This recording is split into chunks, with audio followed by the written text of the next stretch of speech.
Bismillahirrahmanirrahim. Assalamualaikum warahmatullahi wabarakatuh. Waalaikumsalam warahmatullahi wabarakatuh. Alhamdulillahirabbil alamin wa bihi nasta'in ala umuri dunya waddin. Wassalatu wassalamu ala asrofil anbiya'i wal mursalin wa ala alihi washabihi ajmain, amma ba'du.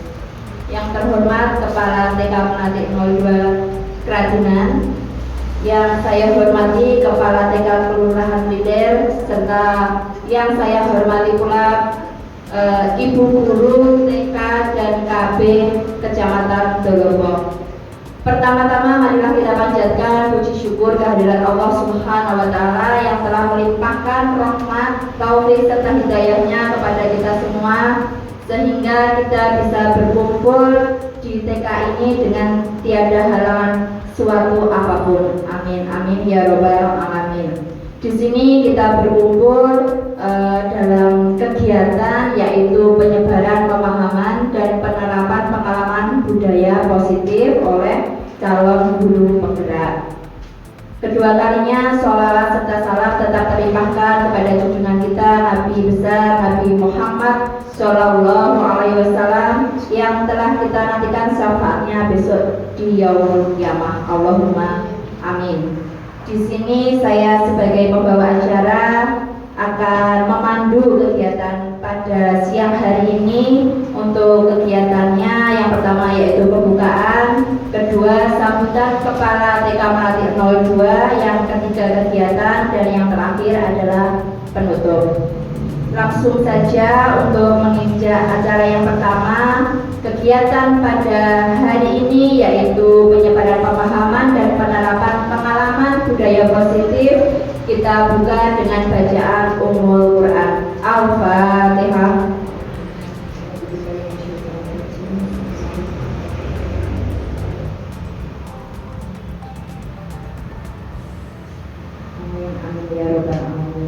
Selanjutnya menginjak acara yang kedua yaitu sambutan Kepala TK Melati 02 kepada Ibu Suci Muntamah SPD AUD. Waktu dan tempat disilakan.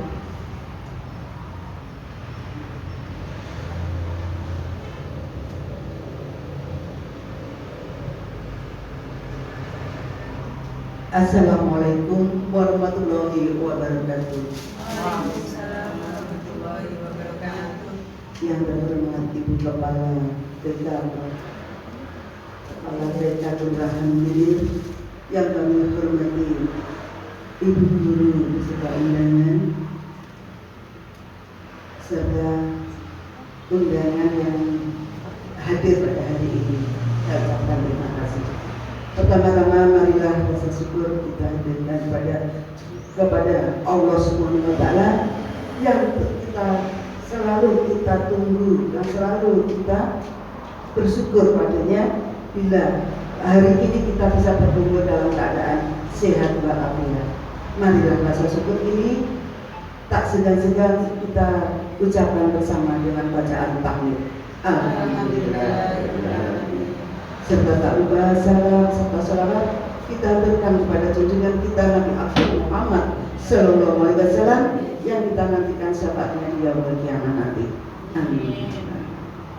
Ibu-ibu guru yang kami hormati, kami selaku kepala sekolah mau menyampaikan terima kasih atas kehadirannya di TK Kelurahan Lidir ini, dan kami juga berterima kasih kepada Ibu Kepala Sekolah TK Kelurahan Lidir ini yang sudah bersedia memberikan tempat kepada kami untuk melaksanakan presentasi anak kami yang yaitu Nina Susanti SPD yang dalam hal ini mengikuti program dari pemerintah yaitu calon guru penggerak. Tak lupa kami sebagai kepala sekolah memohon bantuannya, semoga nanti dalam penyampaiannya Bu Nina Susanti dalam menyampaikan presentasi penyebaran pemahaman dan penerapan pengalaman budaya positif ini bisa berjalan dengan lancar sampai selesai.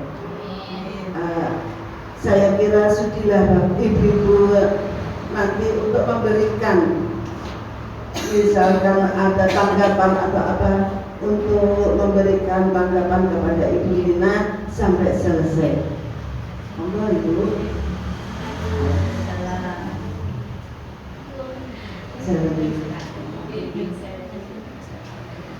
Dan saya selaku kepala sekolah hanya bisa mensupport saja, mensupport kegiatan ini.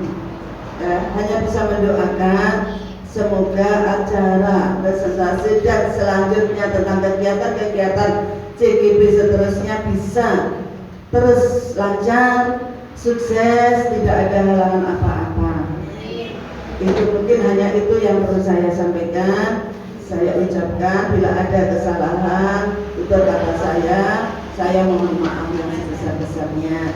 Ya, akhiri wassalamualaikum warahmatullahi wabarakatuh. Waalaikumsalam warahmatullahi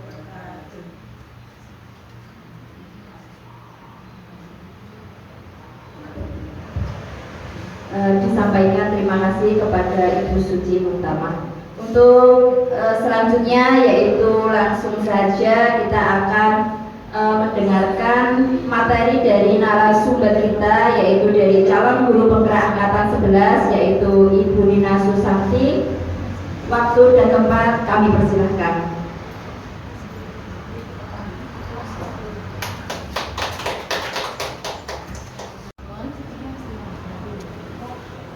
Sebelumnya, Assalamualaikum warahmatullahi wabarakatuh. Waalaikumsalam warahmatullahi wabarakatuh. Terima kasih atas waktu yang telah diberikan oleh Ibu MC G. Sebelumnya mukadimah saya ikutin bukan G.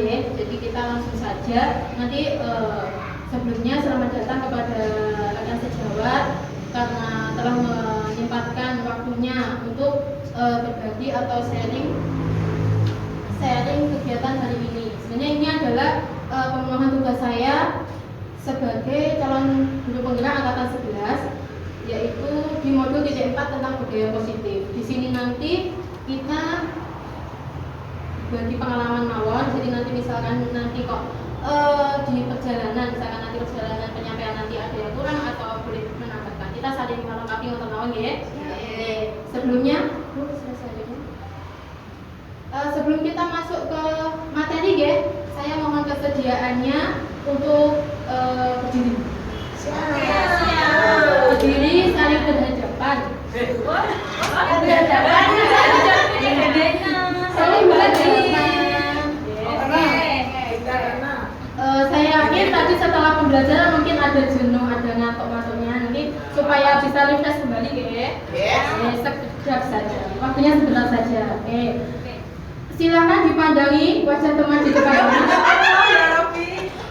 Saya beri waktu 30 detik. Silakan senyum. Tampilkan senyum manis di depan. Dimulai ya.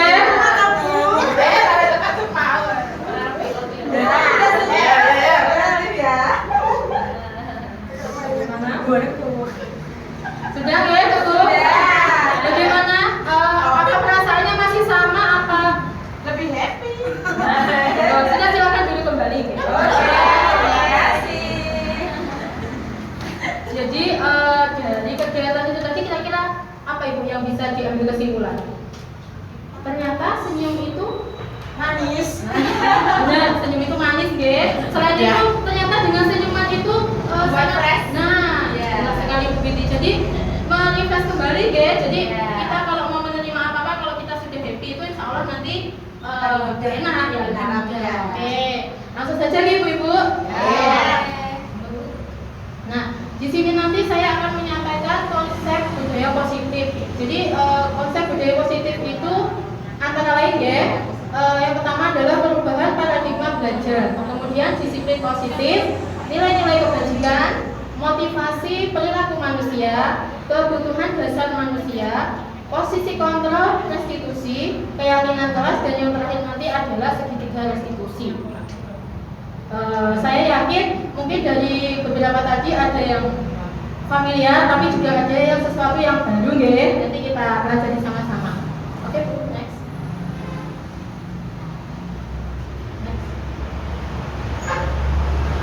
Kita langsung masuk pada konsep inti yang pertama, yaitu pembelajaran dengan paradigma baru. Sebenarnya apa sih pembelajaran dengan paradigma baru? Yaitu pembelajaran dengan sekarang itu didasarkan prinsip pembelajaran yang berdiferensiasi. Jadi kita itu berfokus pada kebutuhan peserta didik ya. Jadi kita fokusnya ke peserta didik.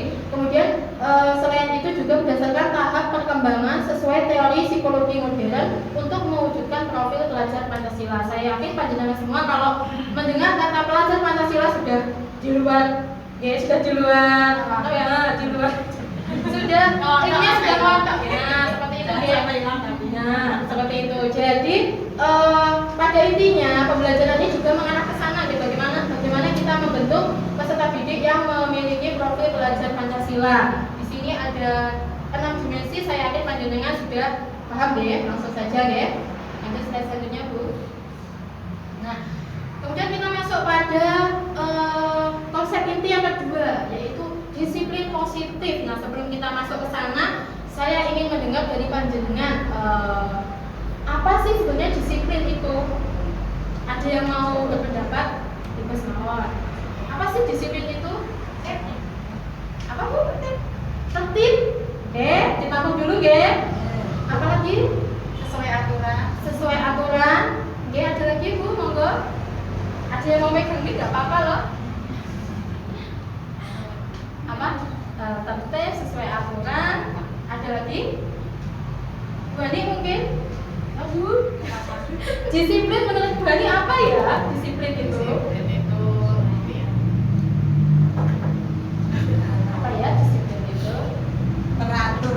Nah, teratur. Nah, oke, kita lanjut mawon ya. Jadi kalau pandangan kita selama ini tentang disiplin itu pasti tidak jauh-jauh dari peraturan ya. Peraturan, ketertiban, sesuatu yang bahkan yang menakutkan ya bagi kita. Padahal disiplin positif itu ternyata merupakan suatu cara penerapan disiplin yang mengajarkan anak lebih bertanggung jawab dan menumbuhkan kesadaran diri berdasarkan nilai-nilai kebajikan yang diyakini. Jadi ternyata itu pengertiannya itu lebih luas dari itu. Jadi hanya sekedar peraturan semata. Jadi lebih luas dari itu. Dan disiplin positif itu lebih mengarah pada disiplin diri. Jadi yang mengontrol diri dalam melakukan semua tindakan yang pada nantinya tindakan disipliner itu tanpa mengharap imbalan apapun, imbalan atau reward, ancaman atau hukuman. Jadi ujung atau tujuan dari penerapan disiplin positif ini sebenarnya adalah ini, terwujudnya peserta didik yang memiliki motivasi intrinsik atau motivasi yang timbul dari dalam diri anak itu untuk mencerminkan karakter profil pelajar Pancasila. Jadi kalau kita membahas disiplin positif memang kita tidak bisa jauh-jauh dari profil pelajar Pancasila. Jadi itulah tujuan kita, menjadikan anak itu memahami bahwa apa yang dilakukan itu untuk dirinya sendiri, bukan karena takut dihukum, bukan karena ancaman, atau bukan karena ingin dapat hadiah atau pujian dari orang lain. Monggo selesainya Bu. Nah, kemudian tadi sudah bahas nilai kebajikan. Sebenarnya apa sih nilai kebajikan itu? Kalau menurut panjenengan nilai kebajikan apa nih? Kalau di sini nilai kebajikan itu adalah nilai yang disepakati bersama. Jadi nilai ini tuh nilai yang universal, diakui oleh semua orang tanpa melihat agama, ras, suku, budaya. Jadi semua orang mengakui nilai itu bahwa nilai kebaikan. Nah, itu yang dinamakan nilai-nilai kebajikan. Nah, di sini saya memberikan contoh beberapa jadi ini adalah nilai kebajikan dari PYP atau Ibu Primary Years Program. Nah, di sini yang termasuk dalam nilai kebajikan secara umum itu apa sih? Itu ada toleransi, rasa hormat, integritas, mandiri, menghargai, antusias, empati, keingintahuan. Kemudian yang di keterampilan hidup, apa sih yang masuk di keterampilan hidup? Dapat dipercaya, lurus hati, kemudian pendengar yang aktif, tidak merendahkan orang lain, dan memberikan yang terbaik dari dalam diri. Jadi dia menjadi pribadi yang baik versi dirinya. Kemudian dari profil pelajar Pancasila sendiri, nilai-nilai kebajikan yang dimunculkan yaitu yang keenam dimensi itu ibu-ibu. Jadinya beriman dan bertakwa pada Tuhan Yang Maha Esa, berakhlak mulia, kebinekaan global, gotong royong, mandiri, kreatif, dan bernalar kritis. Nah, saya minta bantuan Ibu Risma, mari kita cermati dari apa nilai kebajikan yang dimunculkan oleh PYP sama keterampilan hidup. Kira-kira itu sudah terinclude di profil pelajar Pancasila apa belum ya Bu? Kalau panjenengan cermati, seperti toleransi, rasa hormat, dapat dipercaya, apakah itu sudah masuk di sana? Sudah. Nah, dengan begitu, jadi kita sebagai pendidik kan tugasnya mendidik. Kadang-kadang kita bingung. Terus apa Bu nilai kebajikan yang harus kita berikan ke anak? Masa semua itu harus kita? Nah, kadang kita bingung deh. Nah, kita cukup ini saja Bu, dari 6 dimensi profil pelajar Pancasila itu kita sudah bisa menjabarkan semua. Nah, semua nilai-nilai kebajikan yang diakui oleh semua orang tadi. Jadi fokus kita adalah di ke-6 dimensi profil pelajar Pancasila tadi, karena memang semuanya sudah ke-include di dalamnya. Oke. Mungkin sampai sini ada yang mau memberi tanggapan atau pertanyaan, monggo. Monggo lanjut ya. Lanjut. Nah, ini konsep inti selanjutnya yaitu motivasi perilaku manusia.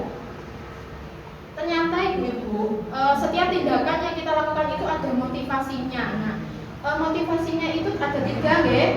Jadi motivasi yang pertama untuk menghindari ketidaknyamanan atau hukuman. Ini adalah motivasi paling rendah. Jadi ini bisa dikatakan motivasi tingkat paling rendah ya dari seseorang. Jadi seorang melakukan sesuatu itu hanya karena takut dihukum, takut dia tidak nyaman. Kalau dia tidak melakukan itu dia tidak nyaman. Nah, itu level motivasi paling rendah.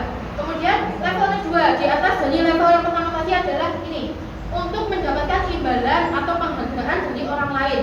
Nah, ini biasanya, ini saya sendiri ya, biasanya kita ke murid kita Bu, kalau misalkan untuk melakukan sesuatu biasanya kita sering ngasih enggak sih? Nah, itu. Nah, ternyata itu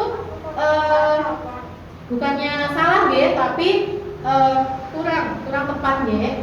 Nah, kemudian yang ketiga, nah ini adalah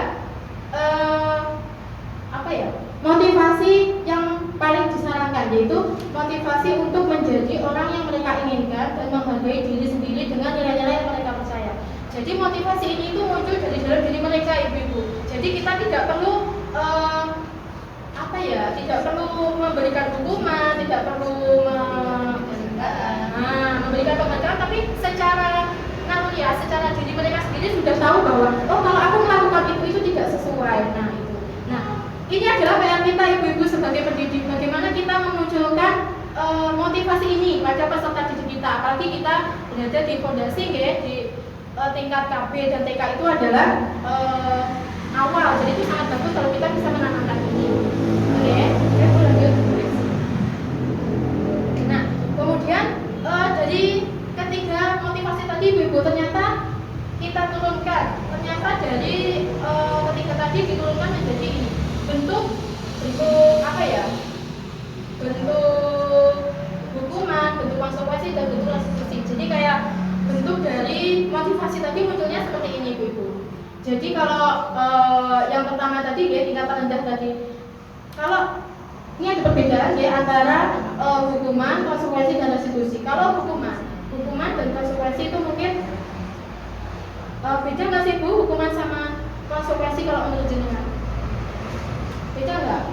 Kalau sebelum ini kalau jenengan mendengar hukuman dan konsekuensi, kira-kira sama apa beda? Beda ya. Bedanya di mana ya? Kalau monggo. Benar apa? Kalau hukuman itu lebih ke satu arah gitu. Jadi anak-anak itu tidak tahu, misalkan dia itu melakukan sesuatu, tapi ketika mendapat hukuman dia itu tidak tahu bahwa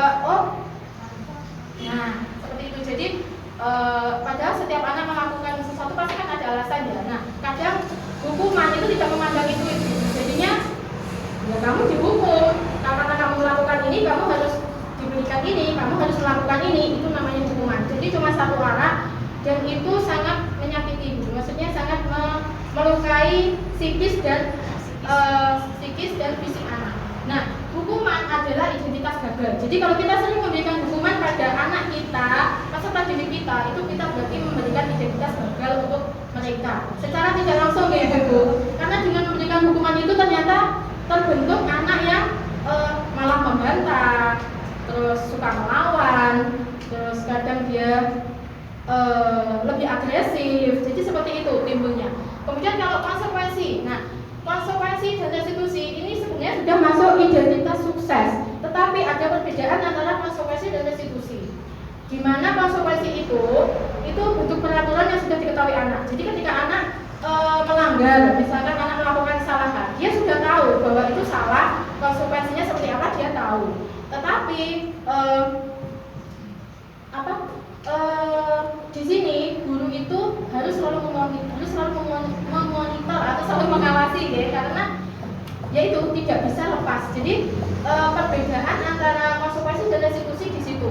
Kalau restitusi itu yaitu proses menciptakan kondisi murid untuk memperbaiki kesalahannya. Jadi tadi balik lagi ke motivasi intrinsik tadi loh, motivasi yang muncul dari dalam tadi. Jadi perbedaannya di situ bahwa kalau walaupun ini sama-sama bisa menimbulkan bisa menjadikan anak dengan identitas sukses deh, tetapi tetap saja di konsekuensi itu murid tetap dibuat tidak nyaman. Jadi dia bukan karena dia ingin baik karena dirinya sendiri, tapi karena ingin mematuhi aturan yang sudah ada.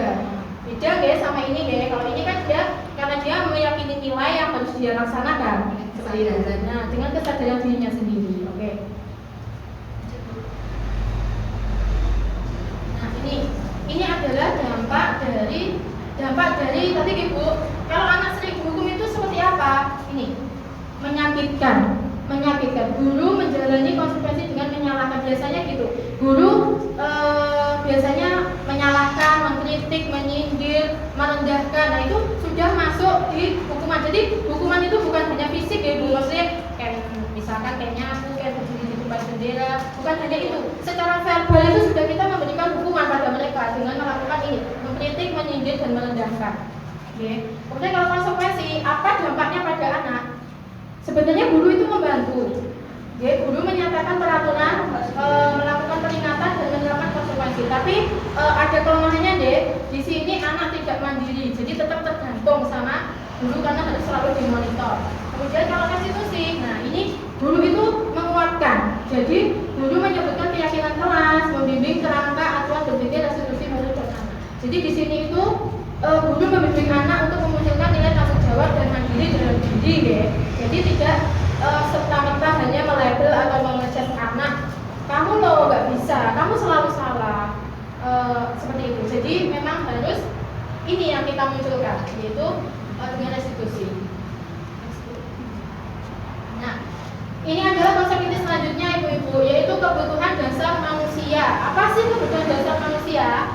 Yaitu segala sesuatu yang kita lakukan untuk mendapatkan apa yang kita inginkan. Dari sini kita bisa tahu deh, ternyata segala perilaku kita, perilaku murid kita, ketika melakukan hal yang tidak sesuai dengan nilai yang ada, itu karena mereka ingin memenuhi kebutuhan, salah satu kebutuhan atau lebih yang belum tercukupi atau belum terpenuhi dari mereka.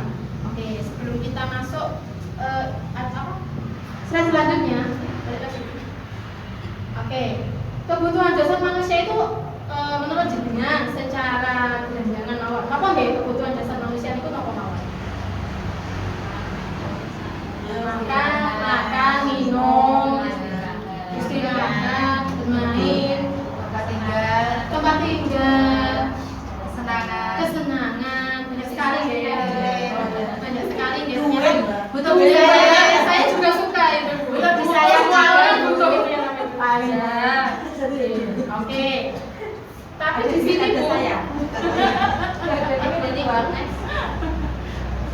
Ternyata kebutuhan dasar manusia itu dibedakan menjadi 5 Ibu. Yang pertama adalah bertahan hidup atau survival. Ini adalah kebutuhan dasar yang semua orang pasti punya ya. Jadi makan, pakaian, tempat tinggal, keamanan, kesehatan.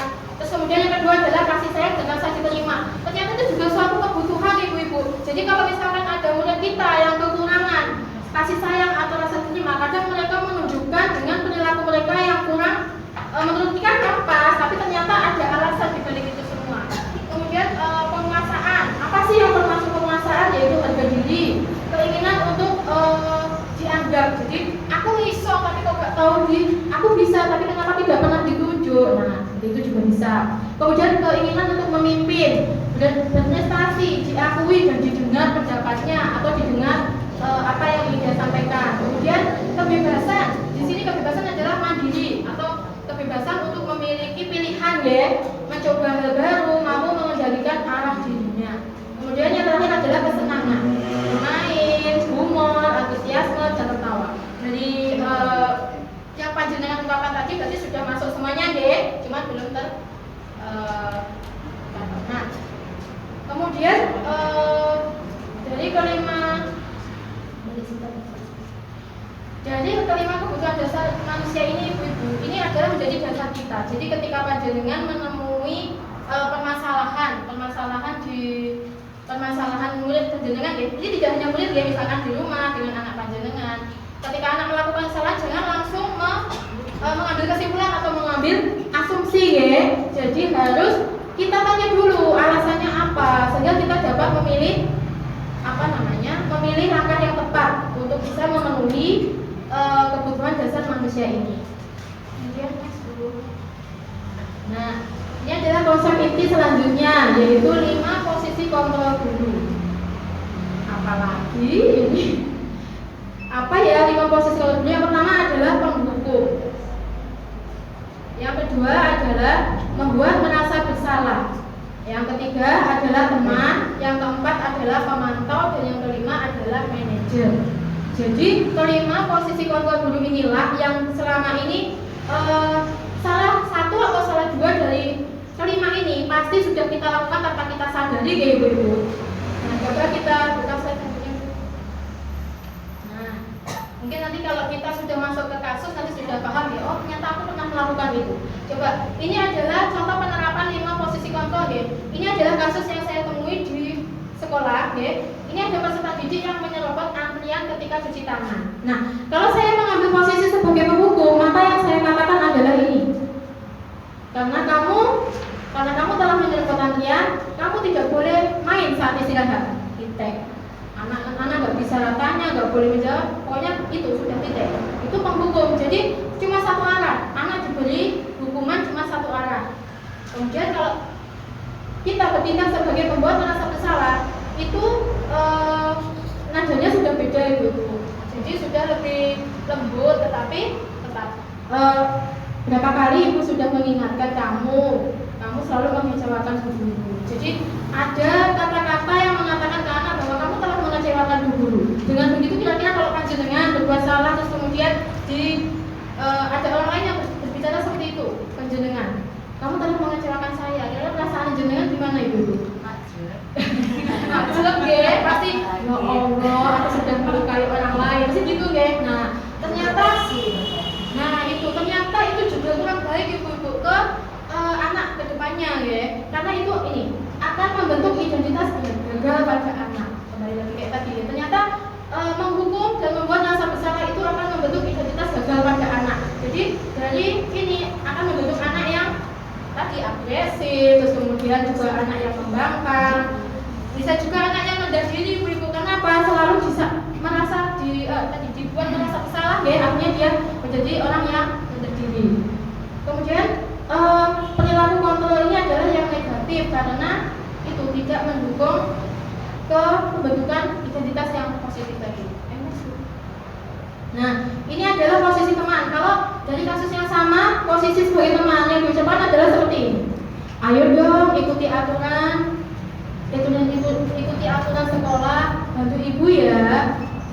Ya sudah nggak apa-apa lah kalau ini nggak apa-apa deh, nggak apa-apa nanti lain waktu jangan diulangi lagi ya, seperti itu. Pernah seperti itu ibu-ibu karenanya? Pernah. Saya yakin pernah karena saya juga sering melakukan ini. Ini adalah posisi sebagai teman ibu-ibu. Jadi kita dekat dengan anak.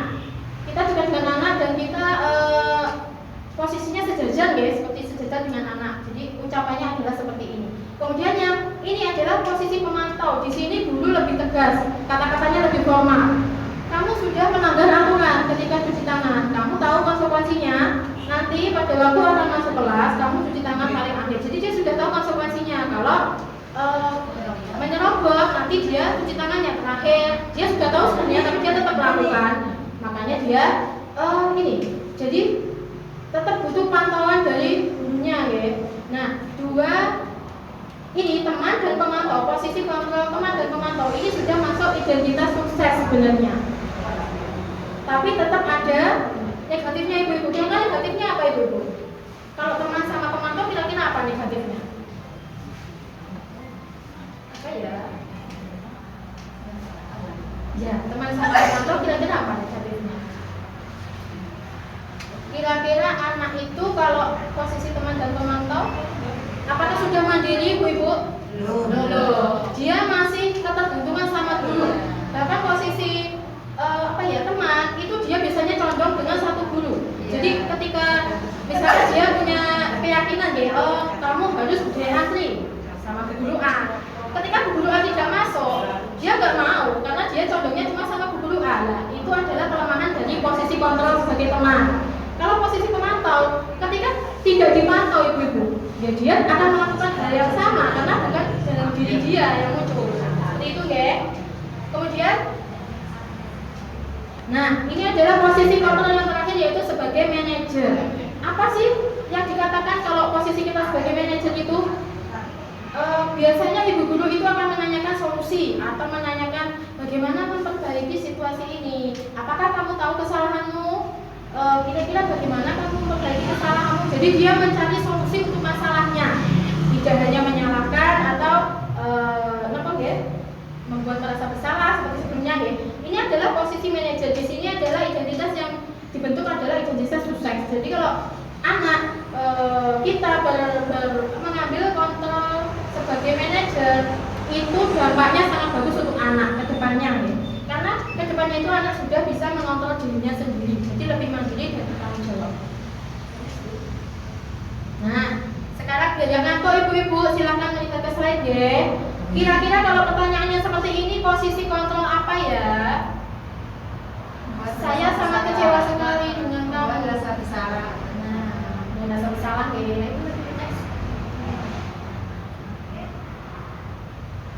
Kamu tidak pernah benar melakukannya. Kira-kira apa itu? Itu hukuman. Ya, hukuman ya, karena dia langsung melabel. Kamu pasti nggak benar, pasti kamu salah, pasti kamu nggak bisa karena kamu tidur terus. Jadi seperti itu. Jadi dia dia dilabel duluan sebelum memperbaiki diri itu dia sudah dilabel duluan.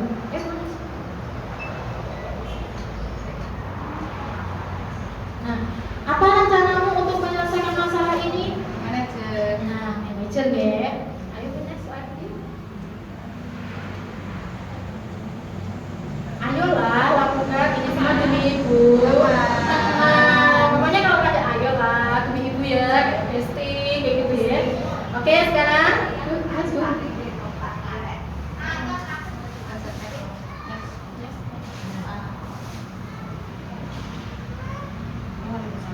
kamu tidak pernah mendapat nilai jika tidak mengerjakan tugas.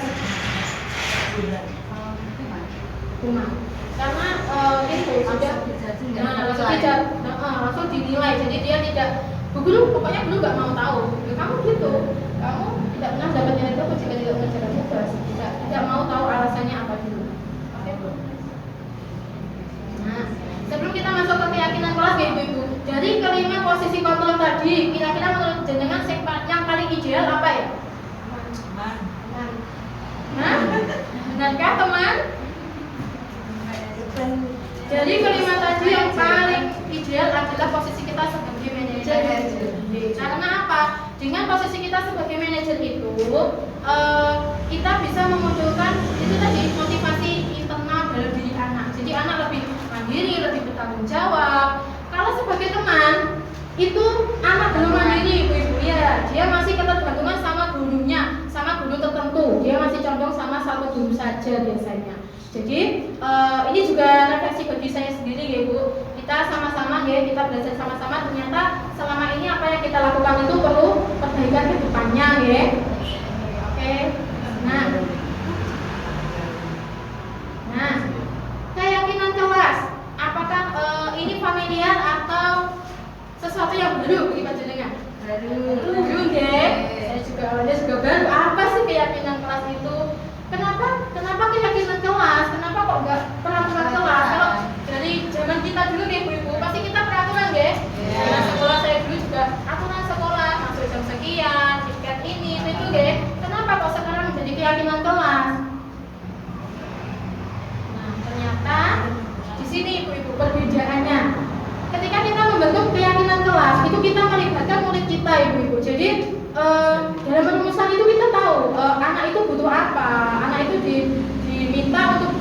berpikir juga. Jadi tidak serta-merta kita membuat suatu aturan terus tiba-tiba anak disuruh melakukan atau memenuhinya. Kira-kira kalau panjenengan sebagai murid ya, misalkan dipilih antara dua, jenengan dikasih aturan tiba-tiba wes pokoknya kamu harus gini terus sama diminta ayo anak-anak kita buat keyakinan kelas. Kalian keyakinan kelas apa yang pengen kalian lakukan di kelas ini? Kalian enak mana? Kalau jenengan jadi murid enak yang pertama tadi Belajar membuat. nah gitu guys, pasti apalagi kalau anak-anak usia TK sama KB guys pasti senang dengan permainan guys. Bisa loh kayak kita membuat keyakinan kelas itu dengan bentuk game bisa. Misalkan kita buat kertas warna-warni deh, kita kasih gambar, nah itu anak suruh milih nanti ditempel di papan tulis, nanti kita buat keyakinan kelas. Pasti itu sangat seru dan itu lebih membekas di pikiran anak daripada hanya kita langsung ngeprint, ditempel di tembok. Ini loh anak-anak keyakinan kelas kita, ini loh aturan kita. Itu akan lebih mengena anak-anak dilibatkan secara langsung ya. Nah, langsung ke konsep selanjutnya yaitu segitiga restitusi. Apalagi ini segitiga restitusi itu adalah suatu proses dialog yang dijalankan oleh guru agar dapat menghasilkan murid yang mandiri dan bertanggung jawab. Jadi dalam segitiga restitusi ini ada kaitannya dengan posisi kita sebagai manajer tadi Ibu. Jadi ketika kita mengambil posisi manajer, itu kita bisa menerapkan ini. Jadi ketika kita menemui murid kita mengalami masalah ya, itu kita tidak langsung oh gini aja tak bantu, nggak langsung gitu, tapi kita ada prosesnya. Apa sih prosesnya? Yang pertama adalah ini, menstabilkan identitas. Jadi nah, di menstabilkan identitas ini kita biasanya posisi guru itu memberi apa namanya? Ditanya deh, memberikan pernyataan. Jadi seperti ini. Berbuat salah itu wajar, manusiawi, semua orang pernah berbuat salah, seperti itu ya. Jadi anak itu seperti diajak ngobrol, tidak hanya langsung dikasih hukuman, dikasih konsekuensi nggak seperti itu, tapi diajak ngobrol. Jadi melakukan kesalahan itu adalah hal yang wajar. Terus kemudian setelah kita sudah memberikan memvalidasi identitas anak, kita masuk ke tahap berikutnya, yaitu memvalidasi. Maaf, tadi setelah kita menstabilkan identitas anak, kita masuk ke tahap selanjutnya yaitu validasi tindakan yang salah. Jadi sebenarnya Ibu-ibu dari materi yang kita paparkan tadi sebenarnya semua berkaitan. Jadi di validasi tindakan yang salah ini adalah tugas guru untuk menanyakan alasan apa yang sebenarnya mendasari anak melakukan itu. Jadi kamu pasti punya alasan mengapa melakukan itu. Nah, alasannya ini adalah berkaitan dengan tadi Ibu-ibu 5 kebutuhan dasar manusia tadi. Apa saja ya tadi ya? Lupa. Beribu kesenangan, kebebasan, terus kemudian kepuasan segini itu. Semua itu ternyata berkaitan. Jadi ini adalah alasan. Alasan itu adalah dari kebutuhan yang ingin mereka cukupi atau ingin mereka penuhi tadi. Jadi biasanya ibu guru mengucapkan ini. Kamu patut bangga karena telah melindungi sesuatu yang penting buatmu. Seperti itu ya. Kemudian next. Ini adalah tahap yang terakhir yaitu menanyakan keyakinan. Nah, ini kan sudah jauh membuat keyakinan kelas ya. Kalau sudah membuat keyakinan kelas itu kemudian setelah dua tahap tadi selesai, kita masuk tahap terakhir yaitu menanyakan keyakinan yang diyakini anak itu apa. Jadi anak itu ditanya nilai-nilai apa yang telah disepakati bersama, kemudian dikaitkan dengan masalah yang dia timbulkan. Jadi dari sini karena apa ya, berdasarkan prinsip teori kontrol bahwa pada dasarnya kita termotivasi secara intrinsik. Jadi setiap tindakan kita itu berasal dari dalam diri. Bagaimana kita memenuhi kebutuhan itu tadi. Oke, next.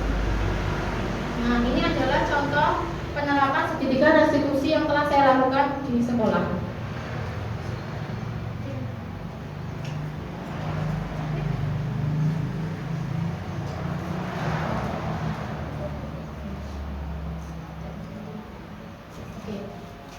Di sini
Itu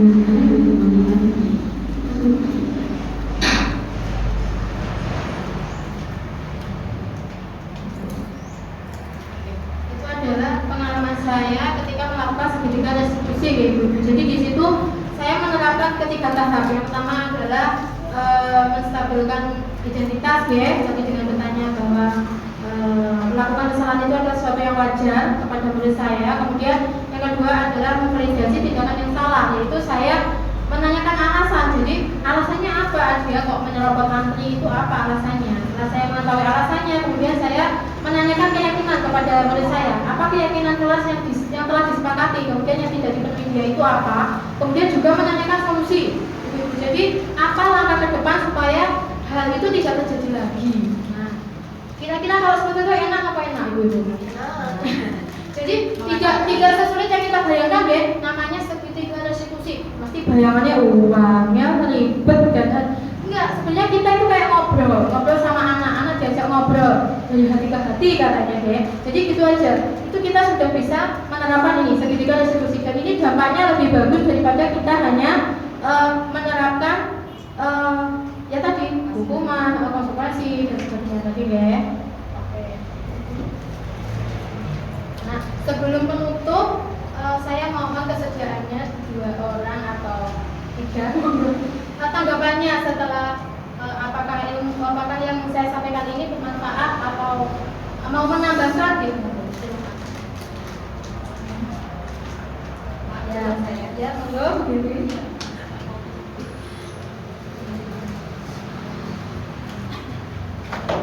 Iya, terima kasih sekali saya ucapkan buat Bu Nina, ya Allah, Masya Allah. Iya, banyak sekali ilmu yang saya dapatkan hari ini, banyak sekali pengetahuannya.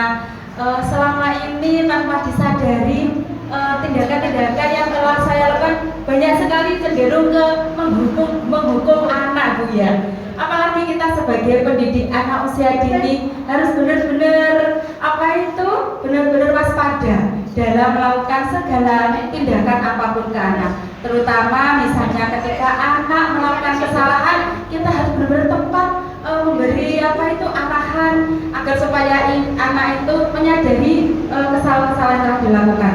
Seperti contoh yang sudah diberikan oleh Bu Nina tadi, ya Allah, Masya Allah, benar-benar membuka pikiran saya bahwa ternyata ada tindakan-tindakan yang harus dilakukan agar anak itu menyadari kesalahannya sendiri dan mau dengan sadar diri, tanpa ada paksaan mau memperbaikinya, dan di kemudian harinya anak tidak mengulanginya lagi. Terima kasih Bu Nina atas pengetahuannya yang hari ini yang sangat luar biasa sekali. Mudah-mudahan kita semuanya bisa menerapkan, Bu, ya, di sekolah masing-masing. Iya, karena sulit, Bu, ya, kalau apalagi anak. Mungkin hari ini kita kasih nasihat, besok mengulanginya lagi. Hari ini dinasihati lagi, besok mungkin masih mulai, tapi kita harus memang perlu kesabaran yang penuh, karena mendidik anak usia dini itu benar-benar harus telaten, harus sabar.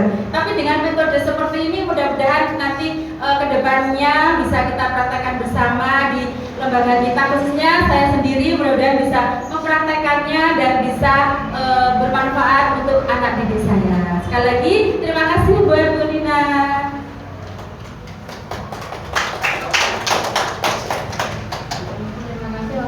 Bu Binti, monggo. Teman yang lain? Sana ya. Ada yang mau memberi tanggapan?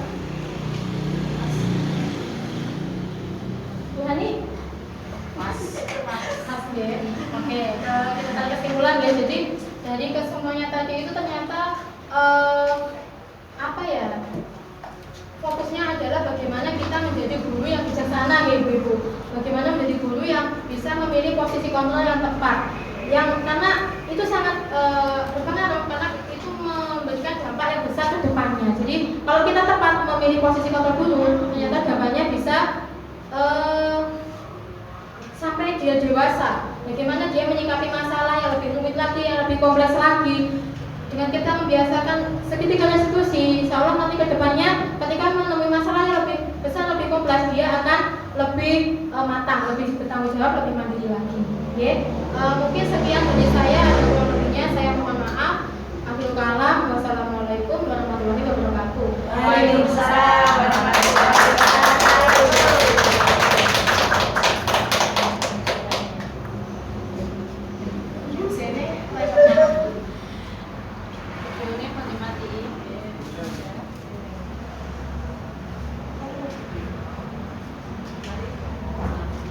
Tepuk tangan buat Ibu Nina Susanti. Sangat luar biasa sekali materi-materi yang disampaikan oleh Ibu Nina, menjadikan kita menambah ilmu ya Ibu. Jadi kita bisa meningkatkan kompetensi kita sebagai seorang pendidik agar lebih baik lagi dalam melayani anak didik kita. Jadinya memberikan pendidikan yang tepat untuk anak didik sehingga menjadi generasi penerus bangsa yang memang luar biasa. Terima kasih Bu Nina sekali lagi. Oke, selanjutnya untuk acara yang keempat yaitu adalah penutup untuk kegiatan pada siang hari ini. Terima kasih kepada narasumber yang telah mengisi kegiatan pada hari ini. Saya sebagai pembawa acara, bila dalam memandu kegiatan pada siang hari ini ada kesalahan, saya mohon maaf yang sebesar-besarnya. Akhirnya wabillahi taufiq wal hidayah. Wassalamualaikum warahmatullahi wabarakatuh. Waalaikumsalam warahmatullahi wabarakatuh.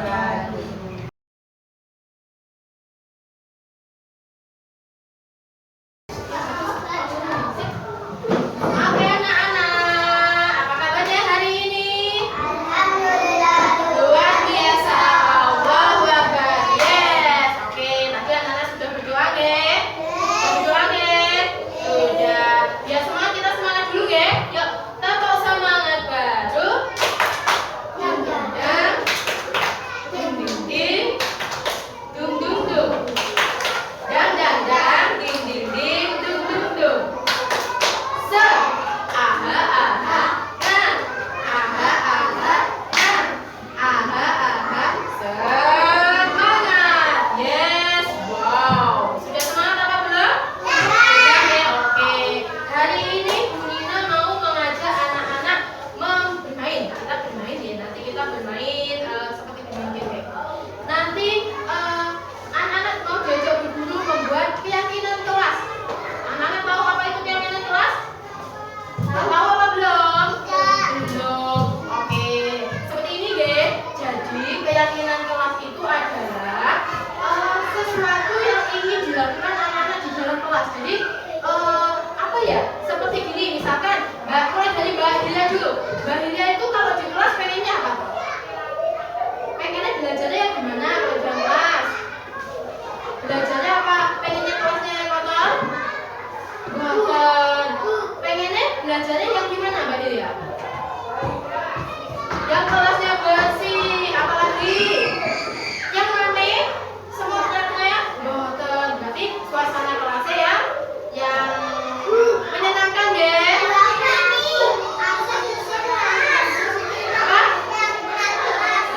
Ya, yang rapi, benar. Yang katanya Mbak Delia tadi yang katanya yang bersih, katanya Mbak Nasita tadi yang rapi. Terus lagi, kalau misalkan anak-anak cuci tangan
Oke, siap? Oke, sekarang Bu Lina jelaskan dulu macam-macam gambarnya. Di sini ada bermacam-macam gambar. Nah, tenang, nanti tahu semua. Nah, duduk dulu sayang. Duduk.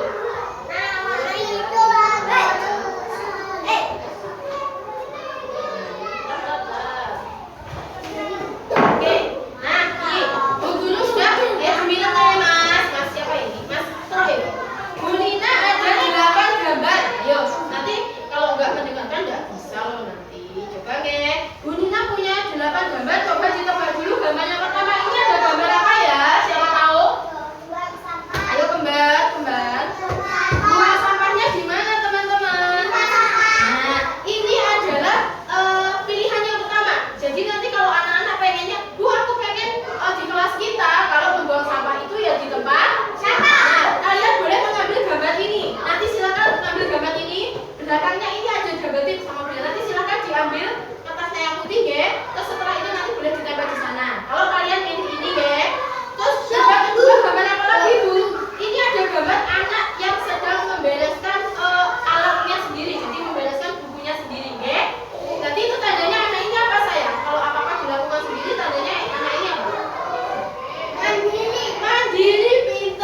belajarnya kok fokus. Oke, tas mas bareng.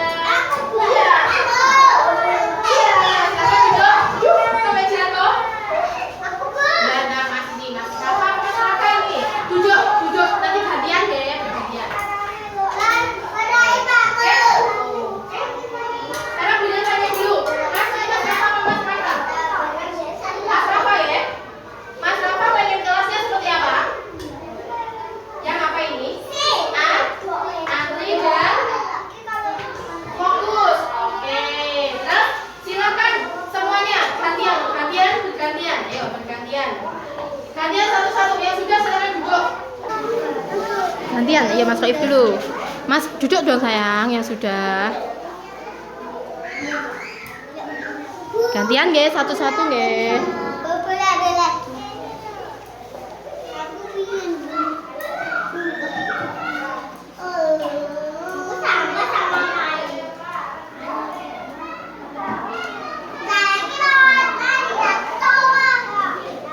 Oke Mas Raif, tas dulu sama buku dulu Mas Raif.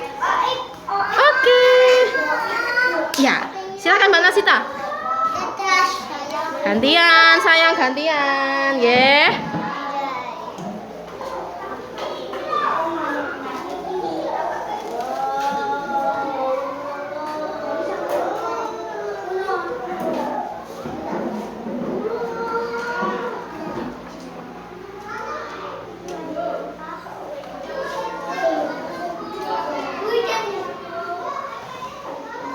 Terus itu. Oke, tas dulu Mbak Nasita. Nanti kita anu nggih, kita anu lagi nanti yang sama kita kumpulkan. Oke ya? Ya, nanti kita pilih lagi. Sudah sayang, sudah dua-dua. Oke? Suka ya kamu mainan kayak gini ya? Suka? Oke, besok kita mainan lagi. Ayo Mbak Hilya. Nanti setelah ini kita anu nggih, memilih ya mana yang sesuai sama kelas kita. Mana yang pilih yang paling banyak dipilih itu yang kita jadikan keyakinan kelas kita. Oke? Oke, kalau sudah ditempel nanti semua sudah ditempel nanti kita pilih.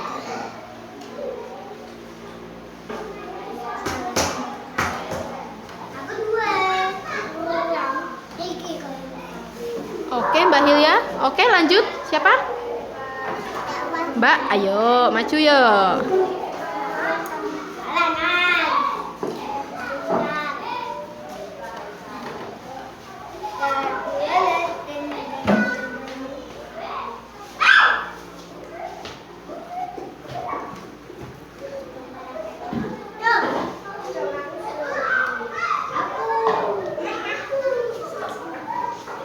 Yuk, lanjut. Siapa yang belum?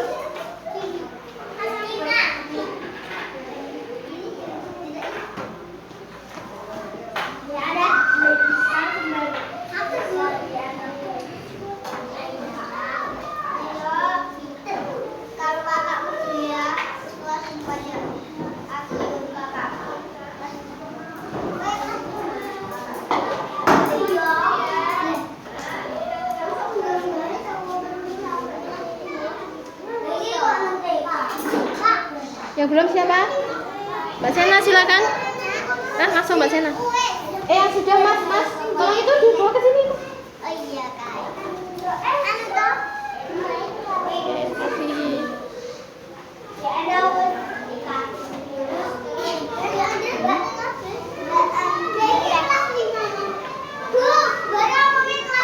Iya.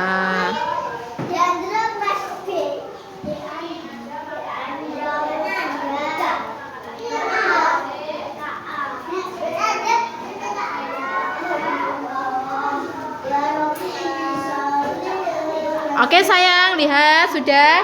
Semuanya lihat ke depan coba. Nah.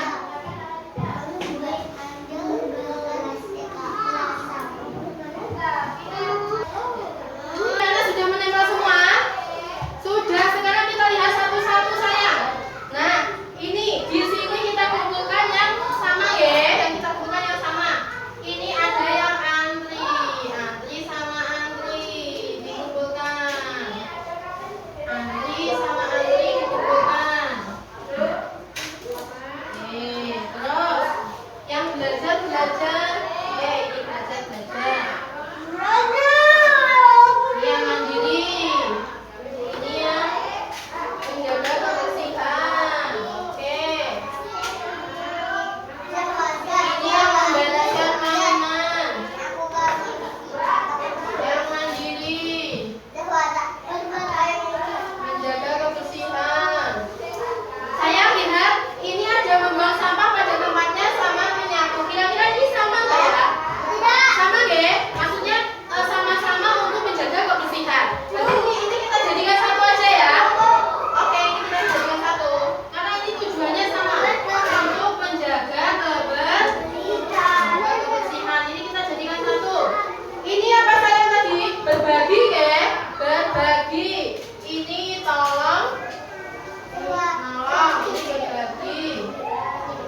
Mbak lihat, coba jatuh ada berapa yang kalian pilih? 1, 4, 5, 6. Coba yang pertama ini apa ini?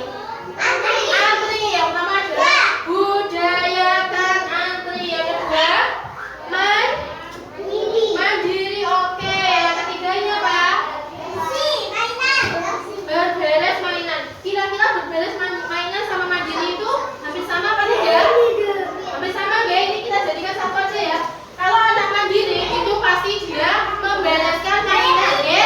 Kalau dia anak mandiri pasti dia membereskan mainan. Berarti ini kita jadikan satu aja ya. Ayo Mbak Sena, kamu perhatikan, ya. Ini kita jadikan satu saja. Karena masuk anak mandiri. Anak mandiri pasti membereskan mainan. Oke. Lagi.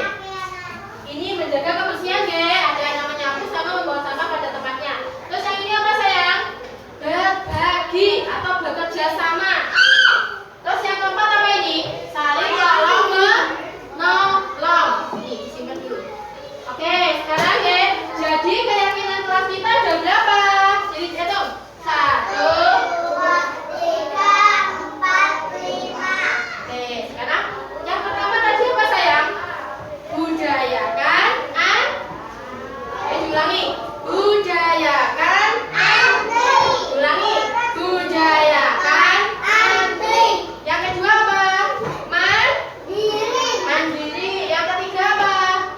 Menjaga kebersihan. Yang keempat?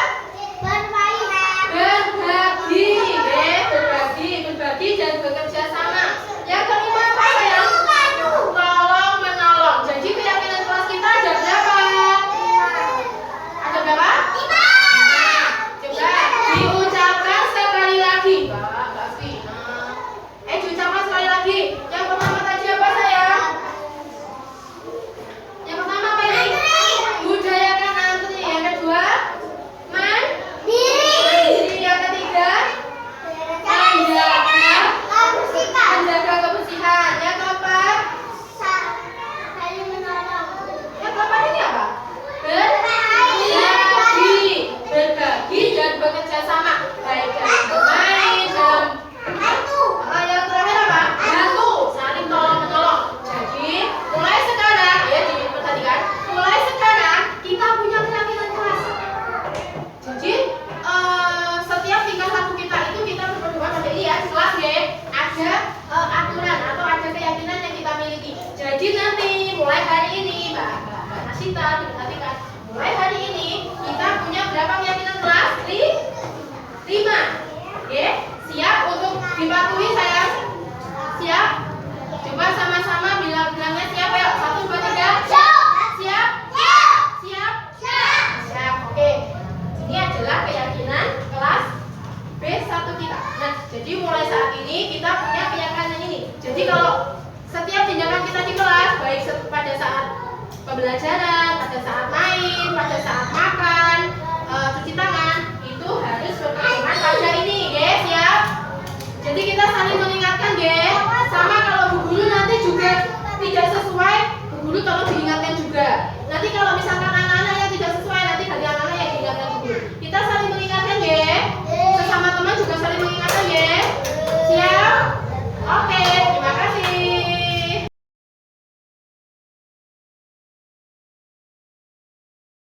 Halo, namaku. Halo, namaku Rafa. Oke, Mas Rafa. Gimana perasaannya tadi diajak Bu Guru membuat keyakinan kelas? Senang. Oke. Kenapa sih tadi kok kita disuruh membuat keyakinan kelas itu supaya apa? Supaya bersih, supaya apa lagi? Antri, bersih. Berarti supaya apa? Kedepannya supaya kita menjadi apa? Lebih baik lagi. Oke, terima kasih Mas Raka apa Rafa? Rafa, oke. Lanjut. Halo. Mbak Nasita. Tadi diajak Bu Guru membuat keyakinan kelas. Tadi perasaannya gimana Mbak Nasita? Senang. Kira-kira kenapa toh kita harus buat keyakinan kelas Mbak Nasita? Supaya apa? Oh, supaya bersih. Berarti kedepannya kita menjadi lebih apa?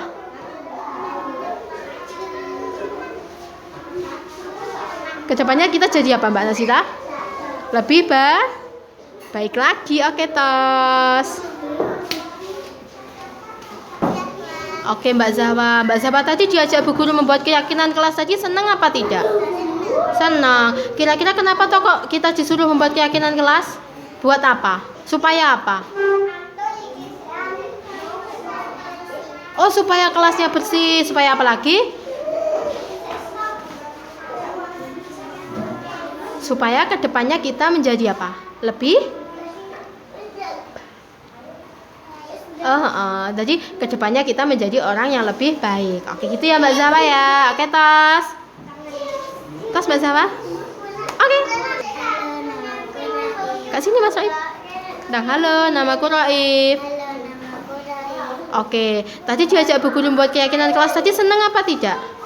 Senang. Kira-kira kenapa toh kita disuruh membuat keyakinan kelas? Kira-kira supaya apa? Supaya baik. Oke, Mas Raif. Mas Raif siap nanti untuk melakukan sesuai keyakinan kelas kita? Siap? Oke, siap. Tos dulu Mas Raif. Oke, siapa mau ke depan lagi?